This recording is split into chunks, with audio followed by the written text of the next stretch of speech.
Hi, hello friends. Welcome to the new section of Almus PC channel. ഇന്ന് നമ്മൾ discuss ചെയ്യാൻ പോകുന്ന topic Mullaperiyar വിഷയമാണ്.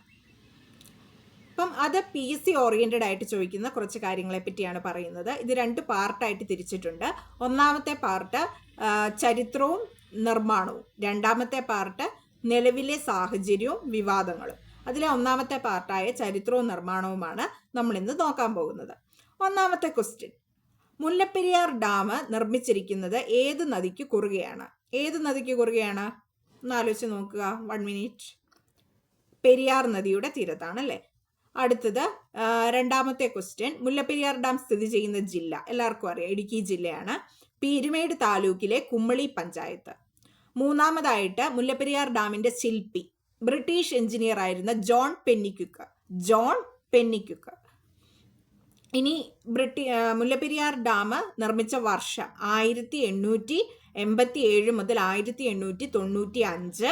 1895 ഒക്ടോബർ 10 കമ്മീഷൻ ചെയ്തു.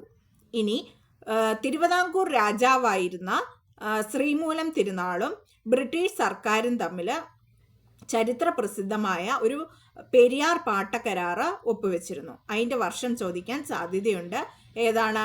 1886 ഒക്ടോബർ 29.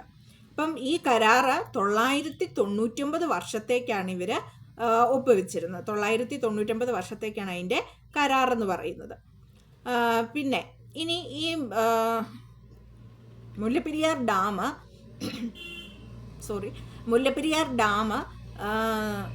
നിർമ്മിച്ചിരിക്കുന്നത് ഒരു പദാർത്ഥം കൊണ്ടാണ്, ഒരു മിശ്രിതം കൊണ്ടാണ്, ഒരു പദാർത്ഥം കൊണ്ടാണ്. ആ മിശ്രിതത്തിൻ്റെ പേര് സുർക്കി മിശ്രിതം എന്നാണ്. എന്താണ്? സുർക്കി മിശ്രിതമാണ്. അപ്പം ഇത്രയും കാര്യങ്ങളെ ഇന്ന് പറയാനുള്ളൂ. ഇനി കുറച്ചുകൂടി ഇമ്പോർട്ടൻ്റ് ആയിട്ടുള്ളൊരു ഭാഗത്തിലേക്കാണ് നമ്മൾ കടക്കുന്നത്. നിലവിലെ സാഹചര്യവും വിവാദങ്ങളും. അതറിയാൻ വേണ്ടി നിങ്ങൾ കാത്തിരിക്കുക.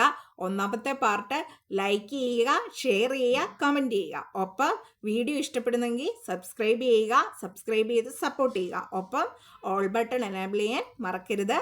Bye bye.